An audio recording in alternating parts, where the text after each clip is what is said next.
Senhor, muito obrigada, Deus, por mais uma manhã na sua casa, com os meus irmãos, na presença do teu Espírito Santo, da tua graça, da tua misericórdia que se renova mais uma vez sobre as nossas vidas, Senhor. Contempla o desejo do nosso coração de conhecer mais do Senhor nessa manhã, mais da tua palavra, mais do teu poder, porque é disso que nós precisamos, Senhor, para permanecer na caminhada. Fortalece as convicções do nosso coração, Senhor.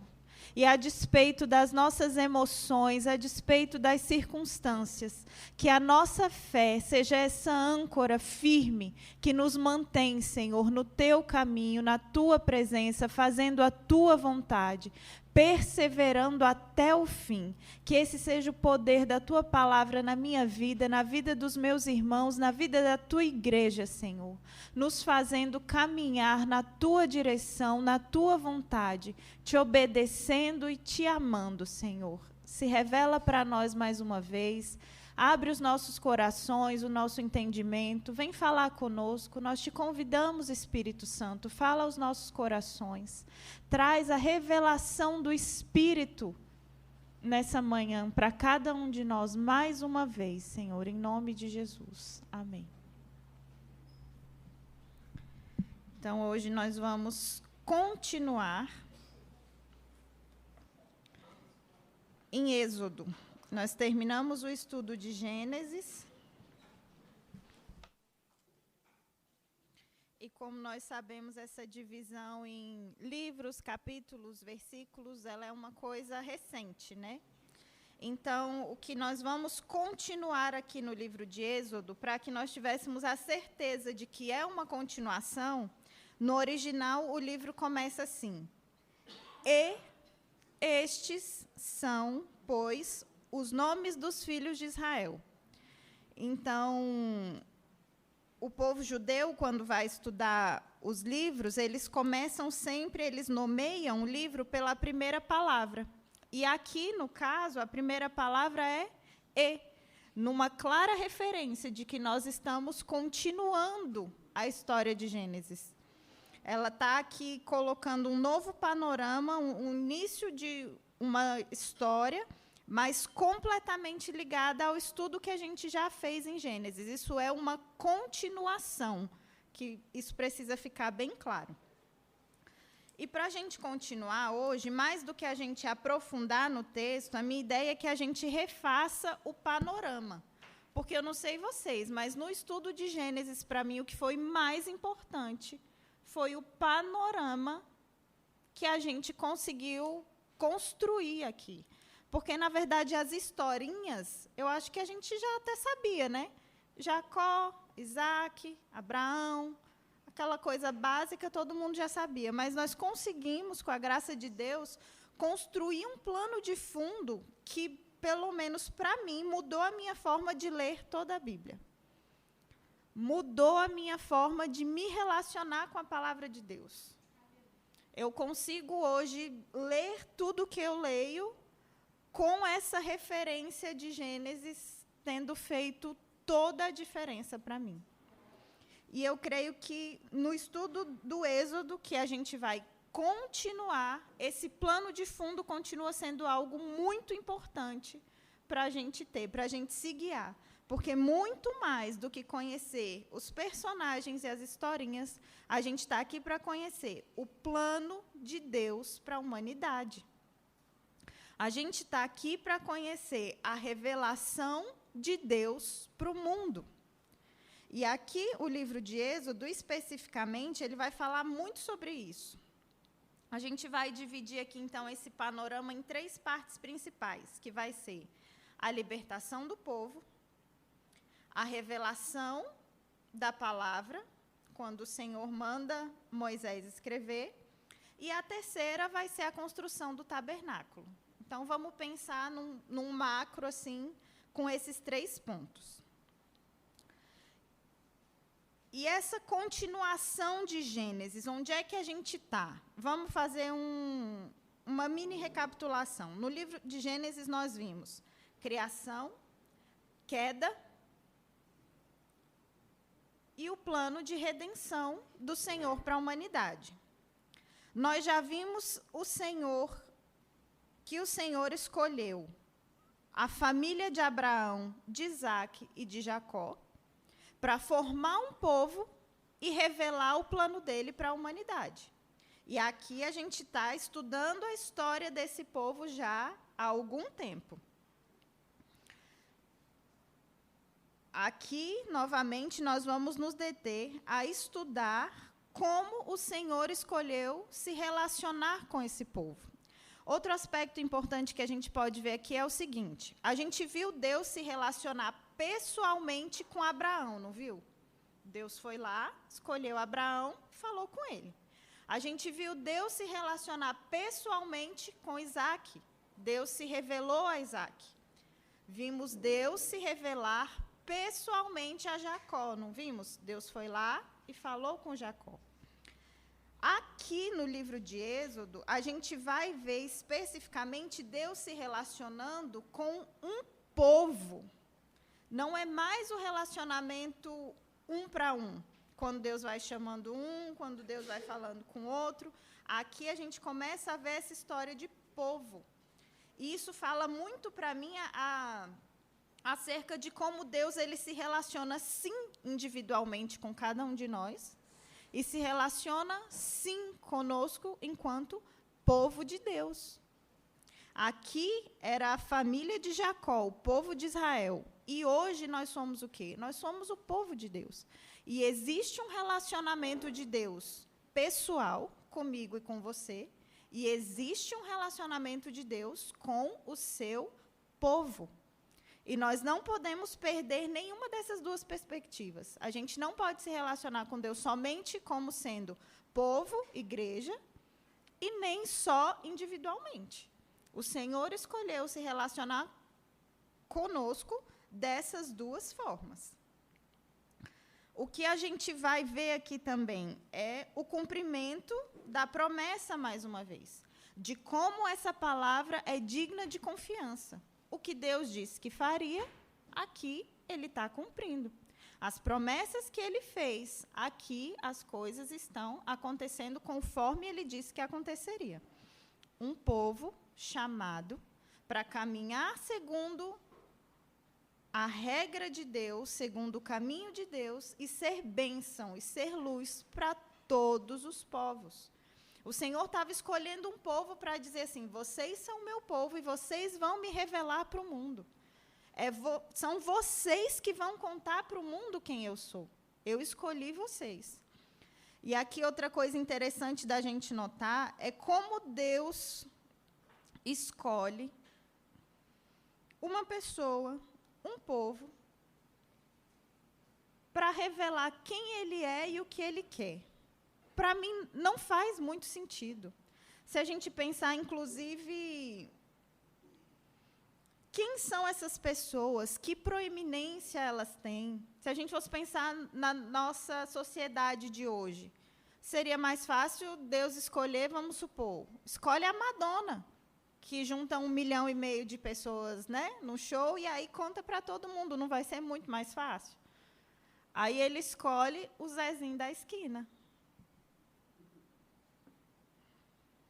Não faz muito sentido. E essa história ela vai continuar brigando com a nossa razão. Exatamente. E assim, o que esse povo tinha de bom, de especial, de capacidade, além do chamado e escolha de Deus? Nada. Então, se você se identifica aí com a história, vamos embora. O que mais a gente pode pegar desse panorama aqui? O Senhor vem, se revela, se relaciona com o povo, envia esse povo para se revelar, para revelar ao próprio Deus. E o que isso nos mostra? Aquilo que nós aprendemos, aquilo que nós recebemos, não é para nós. Tudo que esse povo recebeu foi para revelar quem era o Deus deles. A revelação que eles receberam, a bênção que eles receberam, era para revelar Deus. E nós podemos aprender isso aqui também. A família que nós recebemos, a casa que nós recebemos, o conhecimento que nós recebemos, a salvação que nós recebemos.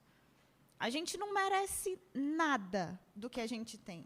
A gente é um povinho ralé da esquina, que o Senhor, por sua graça, escolheu. E disse, é você que vai revelar a minha verdade para o mundo. É você que vai contar para o mundo quem eu sou. Você, fuleiragem. Você. Que não vale nada. Então. Bem ruinzinho. E sabe o que eu vou fazer? Eu vou juntar você com um monte de gente assim, bem parecida com você. Vai ser uma galera, ó. E vou te dar a oportunidade de aprender a amar o coleguinha nas fraquezas. Quando você olhar para alguém e falar, uai, o que essa pessoa está fazendo aqui? Você fala, mas se eu estou aqui, quem é que não pode? Essa galera que ele escolheu. Aqui não fazia sentido, aqui também continua. Não é muito diferente. Mas isso me dá a segurança de que esse é o plano do nosso Deus. Ele sabe o que ele está fazendo, né? Eu creio assim, você crê também? Então, vamos lá. Continuando. Nós já falamos também que a revelação mais importante, não só de Gênesis, não só de Êxodo, mas de toda a Bíblia, nós estamos conhecendo a Deus. Quem Deus é, o caráter de Deus, como Ele age. A gente viu como Deus agiu com aqueles homens, viu como Deus agiu com aquele povo, e isso nos dá a segurança hoje de saber como Deus age. Porque o Senhor não está aqui mostrando só a historinha. Ele está dizendo assim, eu sou esse Deus, eu trabalho assim, essas são as minhas escolhas. E se vocês são o meu povo, é assim que vai ser. Eu escolhi que fosse assim. Então, aqui, vamos nos atentar a buscar, entender, compreender, vislumbrar, encontrar o nosso Deus, Ele trabalhando, Ele falando, Ele fazendo, Ele escolhendo, Ele redimindo, Ele salvando, Ele libertando. O personagem principal de todas essas histórias é o nosso Deus. Não é José que é o cara. Nem Jacó. Poderia, mas não é. Deus é o cara da história. É Ele que nós queremos, precisamos e vamos conhecer aqui. Então, eu elenquei alguns pontos aqui. Primeiro, Deus se revela aos patriarcas e agora escolhe se revelar ao seu povo. É isso que a gente está vendo aqui. Primeiro ele escolheu, foi lá, pegou Abraão e falou, então, deixa eu te contar quem eu sou e o que eu vou fazer. Beleza. Agora, Isaac, deixa eu te contar quem eu sou e o que eu vou fazer. Legal. Jacó, deixa eu te contar quem eu sou e o que eu vou fazer. Então, é isso que a gente vai buscar aqui. Camila, deixa eu te contar quem eu sou e o que eu vou fazer. É isso que eu quero. É isso que a gente vai buscar. Segundo, Deus se relaciona com cada um de nós individualmente e Deus se relaciona com o povo. Existe para nós um caminho, existe para nós um objetivo, um a fazer no reino de Deus, para a nossa própria salvação, para a igreja de Deus e para o mundo. A gente sempre vai ter essa perspectiva. Eu, o povo de Deus, o mundo. E qual é a perspectiva com relação ao mundo? Julgamento? Condenação? Superioridade? Você foi chamado e escolhido para revelar a graça e o amor de Deus ao mundo.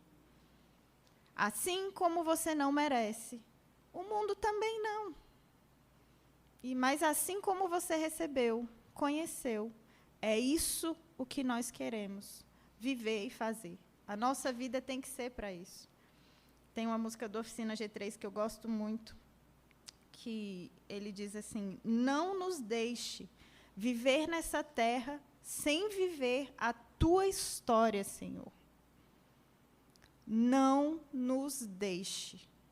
A gente não pode, a gente vai simplesmente gastar o pouquinho de vida que a gente tem, se a gente não se conectar a essa história. Se a nossa vida não estiver ligada a essa história, a nossa vida não vale nada. Olha o privilégio, a graça que Deus nos deu. Quem somos nós? Na história, na humanidade do mundo. Eu estava aqui conversando com o Hugo mais cedo. Gente, quantos anos tem isso aqui, essa história? E a gente está sendo convidado a fazer parte da história mais magnífica, surpreendente, maravilhosa que o mundo já viu. Se a nossa vida servir para levar essa história,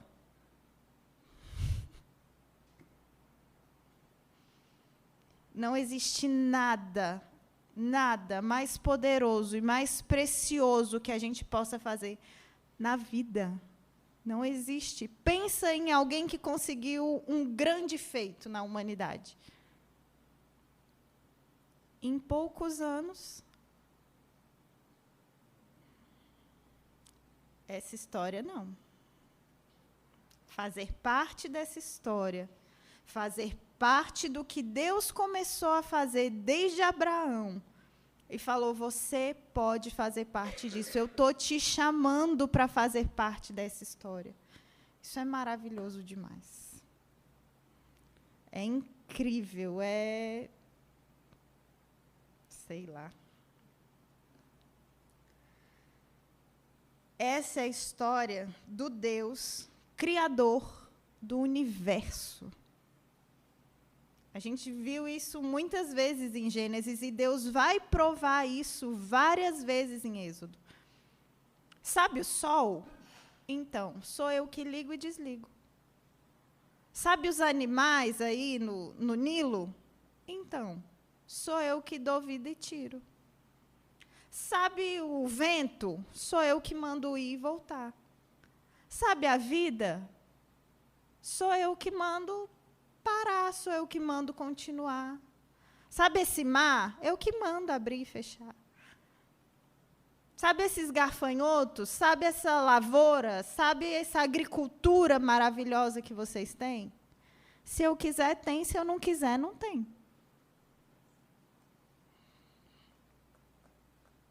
Esse é o Deus que comanda essa história. Que nós fomos convidados, que nós fomos amados, acolhidos dentro dessa história. Ele é o comandante, o cabeça, o Deus. E não é só dessa história, é do mundo todo. Ele faz o que ele quiser e o que ele precisar para que o plano dele dê certo. Nós já falamos aqui sobre o plano de Deus várias vezes, né? E a que conclusão nós chegamos? O plano dele vai dar certo. Eu não sei que plano você tem para a sua vida. Eu não sei que expectativas você criou. Eu não sei que metas você traçou. E eu não posso garantir que nenhuma delas vai dar certo. Agora, esse plano aqui, ele tem dado certo desde sempre. E ele prometeu que daria certo até o final. E que garantia a gente tem que esse plano vai dar certo? Ele tem dado certo até aqui. Se eu e você estamos aqui hoje, é porque esse plano tem dado certo. E o que Deus disse é que vai continuar dando. E Ele faz o que precisar fazer para que esse plano dê certo. E agora, para mim, a parte mais importante, a parte mais linda, a parte que eu mais gosto. Eu poderia fazer o panorama inteiro, mas como quem vai dar aula sou eu que escolho a parte que eu mais gosto. Deus tem um livro. Deus escolheu escrever um livro. Vamos lá, vamos voltar no tempo. O que a gente sabe sobre civilização egípcia? Os egípcios escreviam? Fazia sentido. Olha a ideia de Deus. Ele vai botar um povo para tomar rumo no meio do deserto, certo? Beleza. Os egípcios escreviam as coisas aonde? Nas paredes. Que lógica tem mandar escrever? Você acha que esse povo tinha livro? Escrevia as coisas? Vocês lembram quando José estava contando a quantidade de armazenamento? Ele conseguiu contar? Não tinha computador, não tinha caderno, não tinha folha, papel e caneta. Eles não conseguiram contar o que eles tinham. Não era essa facilidade que é hoje. As coisas não aconteciam como acontece. Para a gente hoje parece óbvio Deus dizer, né? Escreve aí. Não. Outra coisa muito interessante que eu estava pesquisando, Moisés não escreveu a palavra na língua egípcia. Pensa comigo, se a gente fosse escrever hoje uma coisa muito, muito, muito importante, o mundo inteiro precisa saber essa coisa. Você escreveria em português? Quem era a grande potência da época? O Egito. E por que ele não escreveu na linguagem dos egípcios? Ele não escreveu. E sabe o que é muito interessante? A descoberta do significado dos hieróglifos, né, que chamam egípcios, é moderna. O mundo passou anos sem saber o que estava escrito. Se Moisés tivesse escrito na língua dos egípcios. Ei, que esse plano tinha dado errado. Ia dar muito ruim para nós. Na lógica humana, Moisés deveria ter escrito. Mas a potência, todo mundo vai saber. Vai ficar onde? Nas paredes, não vai restar dúvida, como até hoje tem. Mas não. O plano de Deus não era esse. Foi escrito numa língua de um povinho. Um povinho, assim, bem rebelde, do coração bem ruim. Família metida besta. Uma família margarina, né? Tão certinha essa família. Quem olha de longe fala, meu sonho é ter 12 filhos. Eu sempre quis. Para ter uma família igual a essa, tudo que eu queria na minha vida era uma família dessa. E o que isso fala ao meu coração é, Deus quer que você leia.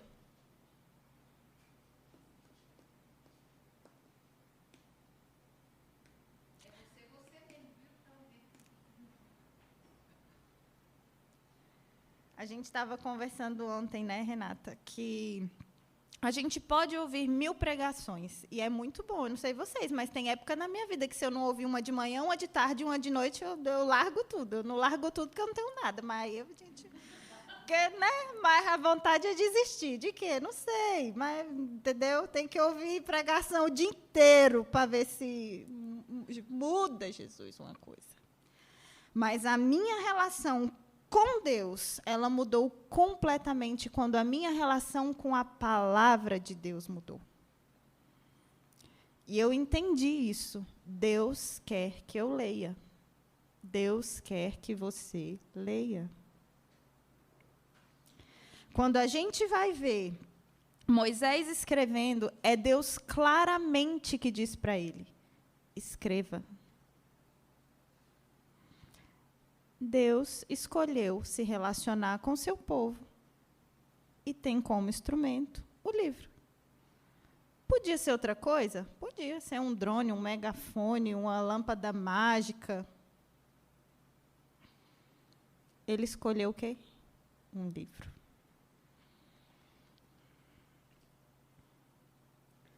Os termos da aliança de Deus com seu povo foram registrados num livro.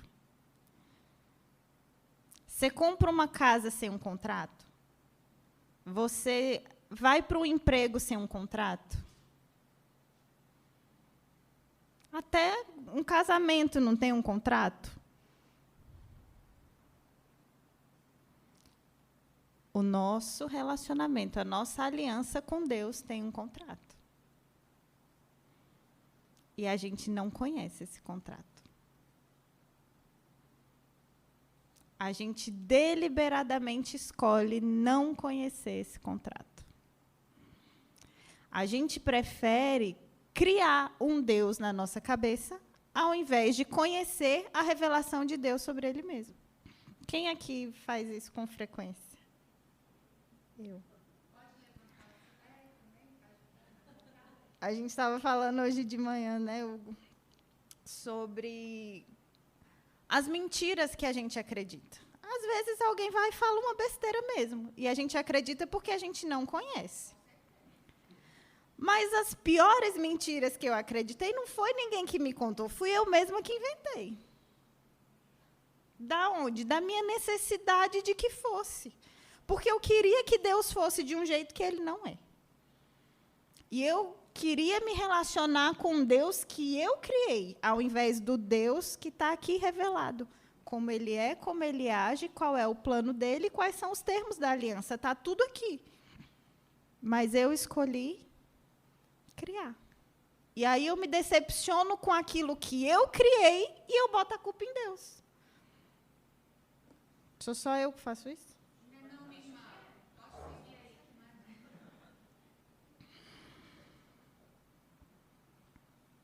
É raro, mas acontece muito. Vamos ler uns pedaços aí, para a gente ver se o que eu estou falando tem sentido? Êxodo 34, 27. Quem pode ler, por favor?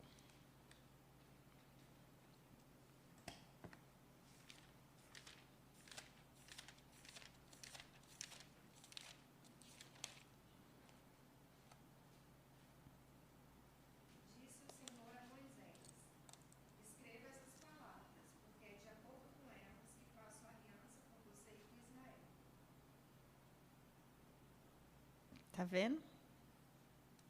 Deus que mandou escrever e tem um contrato. Josué 24, 26.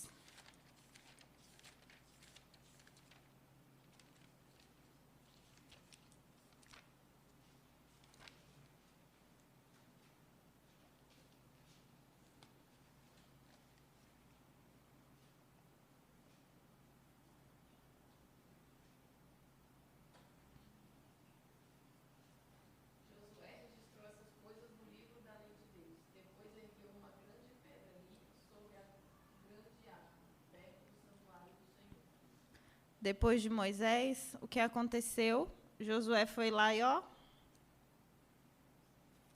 registrou. Isaías 38, Josué 24, 26. Isaías 38.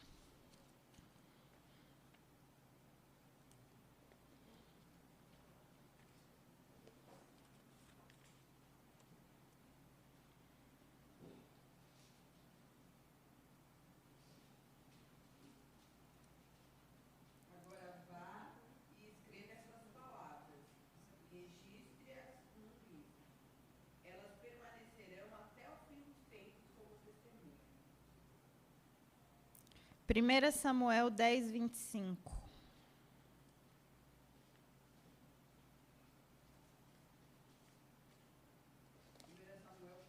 10, 25.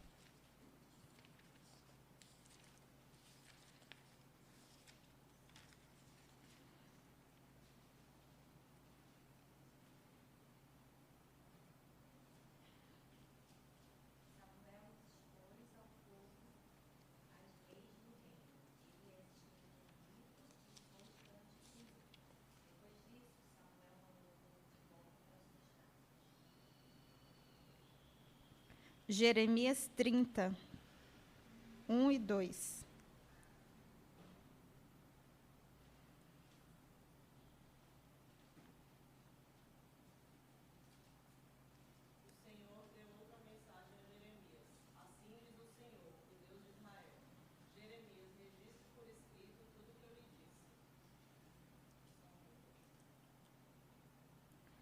João 16, 12.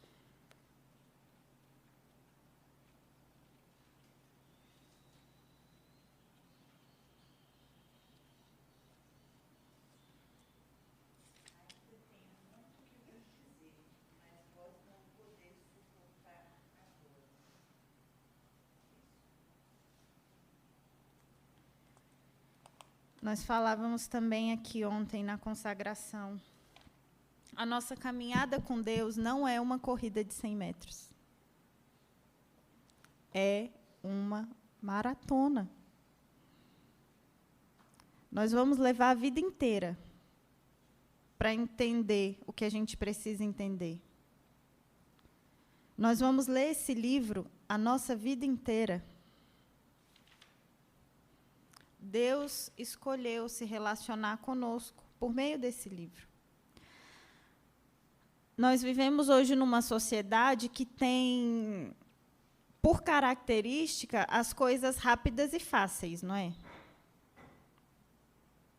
Mas o modo que Deus escolheu se relacionar conosco foi com um fogão de lenha.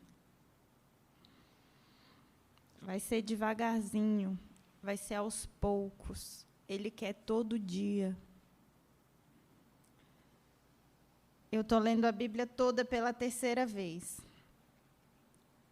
E a primeira vez, eu confesso que eu não entendi quase nada. Eu passava pelas historinhas que eu já conhecia e falei, essa aqui eu sei.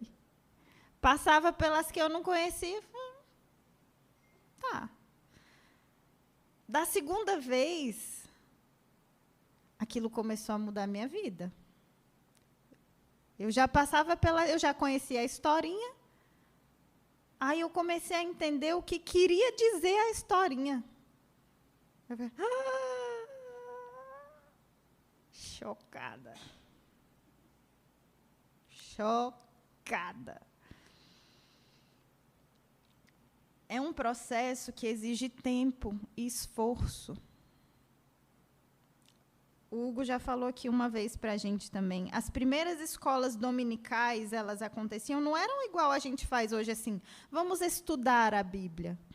Era para ensinar as pessoas a ler, porque as pessoas não sabiam ler. Olha como é importante esse livro na história do povo de Deus. Se você não sabe ler, eu vou te ensinar a ler, meu irmão. Porque tudo que você precisa para a sua vida está registrado, escrito num livro. Olha só.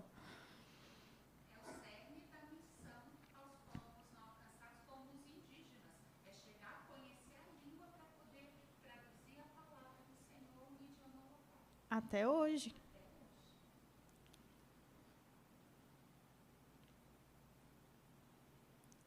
Não vai ser rápido, não vai ser fácil. O seu professor, o seu pastor não vão ter todas as respostas que você precisa. Às vezes você vai ter que ficar debruçado, com a cara nesse livro por anos, até que você encontre a resposta que você precisa. Você está disposto a fazer esse esforço, a gastar esse tempo, para conhecer os termos dessa aliança, para conhecer o Deus dessa aliança, para obedecer o Deus dessa aliança? Não sou eu que vou chegar aqui e te dizer o que você tem e o que você não tem que fazer. Seria tão mais fácil, né? Eu sinto muito, mas a ideia não é essa. Eu gostaria que alguém tivesse feito isso para mim. Então, aqui diz que você tem que fazer assim. Algumas coisas são bem claras mesmo, basta você ler uma vez. Isso sim, isso não. Ponto. E não inventa. Mas tem coisa que o Senhor quer que você gaste. Tempo, esforço, neurônio, paciência, perseverança. Primeiro você vai conhecer o Deus da aliança. Depois você vai conhecer os termos da aliança. E aí você vai poder obedecer a Deus de verdade, com toda a sua alma, com todo o seu coração. Não porque alguém te deu uma receitinha. Faz aqui, faz assim. Nós falamos sobre isso também no último Chá das Rosas. Apesar de nós sermos tão inadequados, o Senhor nos chamou para fazer umas coisas tão difíceis.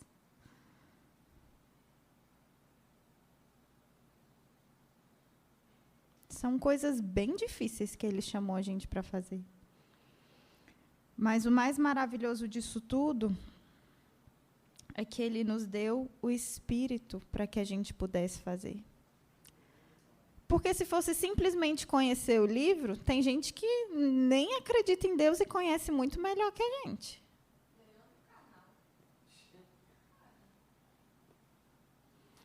É só sobre o livro? Não. Aqui em João, que a gente acabou de ler, João 16, 12. No versículo 13, ele vai continuar. Mas, quando o Espírito da verdade vier, ele os guiará a toda a verdade. Não falará de si mesmo, falará apenas o que ouvir e anunciará vocês ao que está por vir. É por isso que nós precisamos conhecer a palavra e o poder de Deus. O Espírito Santo é o poder de Deus. É Ele que vai transformar essa palavra no alimento que a gente precisa. Mas não existe uma coisa sem a outra. Aliás, até existe.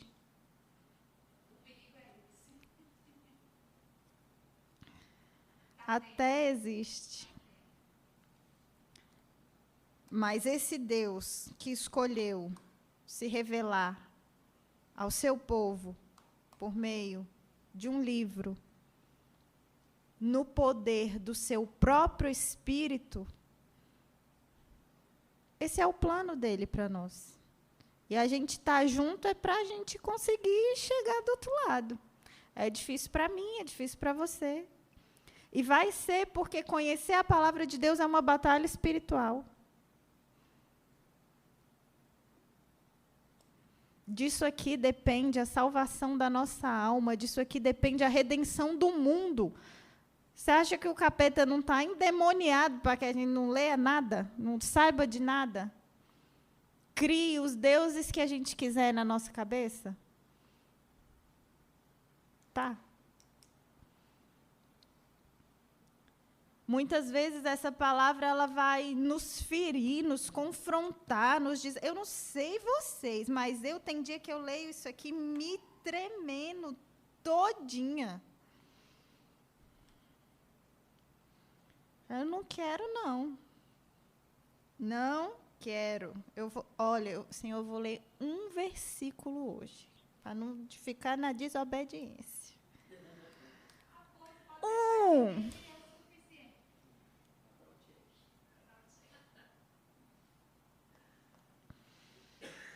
E às vezes dá tacadia, o coração dispara, dá um suador, dá vontade de morrer. Eu não vou dizer para vocês que se relacionar com essa palavra é a coisa mais gostosa que vocês vão fazer na vida. Às vezes é. Às vezes é.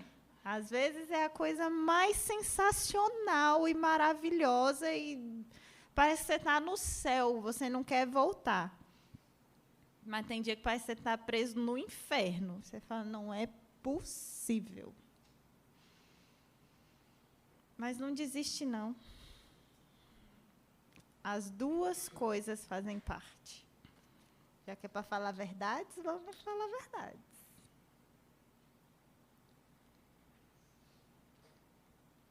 Como nós falávamos também ontem, né? Tem dia que essa palavra é para te trazer vida. E você sai assim. E tem dia que é para te matar. É para você morrer.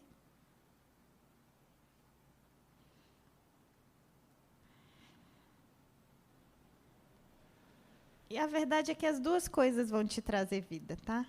Doendo ou não doendo, com alegria ou com tristeza. Essa palavra, na presença do Espírito Santo, ela sempre vai te trazer vida. Não tenha dúvida. E é isso que me faz continuar. Porque eu já entendi que não existe outro caminho fora desse. Não existe verdade fora daqui. É como Pedro, né? Tipo, eu não quero essa palavra, mas eu querer ou não querer não muda essa palavra. Eu não quero esse caminho, mas eu querer ou não querer não muda que o caminho já está, muito antes de eu nascer, já estava pronto. O plano já era esse, querida. Sua missão é entrar no plano, compreender e entrar no plano. Não é criar um plano, não é mudar o plano, não é fazer o plano te agradar. Mas sabe o que é mais extraordinário? Enquanto a gente está morrendo para entrar no plano, a gente está descobrindo a vida verdadeira. A gente nem sabe o que a gente precisa para ser feliz de verdade. E a gente acaba descobrindo. A gente não sabe o que é melhor para nós. A gente não sabe. A gente acha que sabe. A gente tem certeza que acha que, mais ou menos, eu sei. Não. Quanto mais você achar que sabe, quanto mais certeza você tiver, mais essa palavra vai doer. Mas aí você descobre que tudo que eu queria era menor do que te conhecer. Tudo que eu queria, tudo que eu achei que eu precisava, tudo que eu tinha certeza que eu não viveria sem, que eu ia morrer, que eu ia ser absolutamente infeliz se eu não vivesse, se eu não conhecesse, se eu não tivesse, se eu não experimentasse. Vai por mim. Eu estou ficando experiente nisso. Tudo que eu acho que é essencial, maravilhoso, importante, eu acabo descobrindo que não era tão grande assim. Não era tão importante assim. Não era tão essencial assim. E aí o seu desespero muda, o seu desespero fica em: se eu perder isso aqui, se eu me perder desse caminho,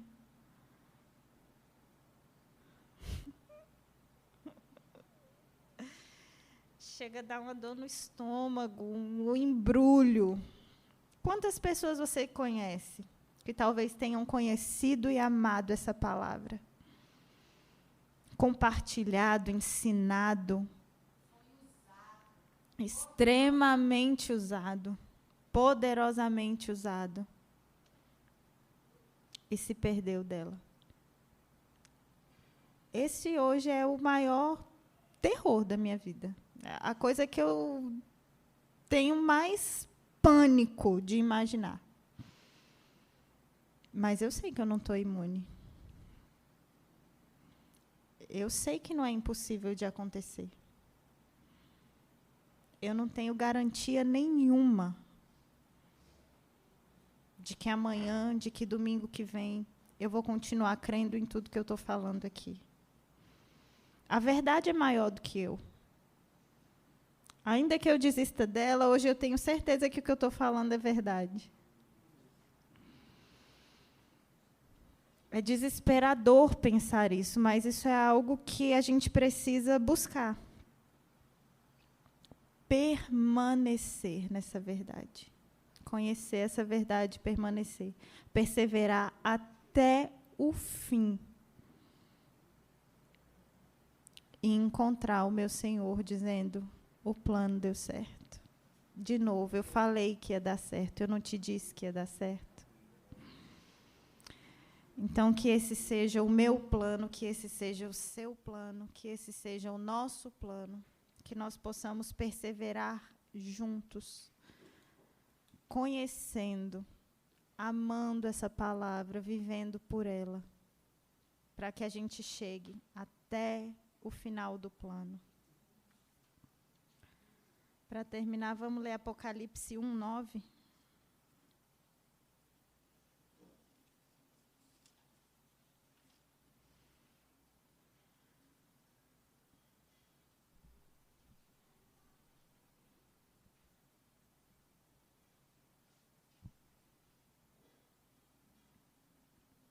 Isso aqui é João, na ilha de Patmos, tendo a revelação de uma parte bem futura desse plano, que já está escrita também. Eu, João, irmão e companheiro de vocês, no sofrimento, no reino e na perseverança em Jesus, estava na ilha de Patmos por causa da palavra de Deus e do testemunho de Jesus.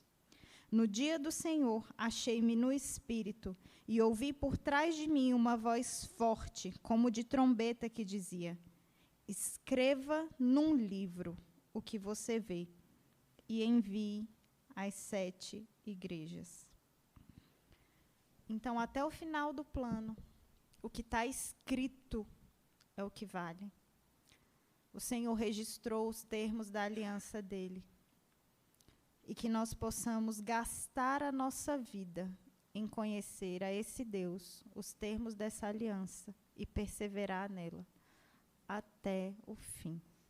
Amém? Senhor, obrigada pela tua palavra mais uma vez, Pai. Nós nos alegramos por ser o povo que o Senhor escolheu para se revelar. Porque o Senhor escolheu se revelar a nós e por meio de nós se revelar ao mundo. Nós fazemos parte desse povo, nós fazemos parte dessa história. Nós cremos nessa verdade e queremos viver por ela, Senhor. Que alegria, que privilégio termos algo pelo que viver, algo maior que nós. Um plano que já deu certo na eternidade, ele é perfeito. O Senhor já venceu, já conquistou tudo por nós. Nos ajuda a caminhar aqui, Senhor, perseverando, prosseguindo, crendo, fazendo a tua vontade, te conhecendo e te fazendo conhecido, Senhor. O teu amor, a tua graça, a tua misericórdia, o teu plano de redenção da humanidade, para que nós tenhamos novamente acesso ao Senhor, acesso à tua graça, acesso ao teu amor, à tua paz e ao teu descanso, Senhor. Faz assim nas nossas vidas mais uma vez, em nome de Jesus. Amém.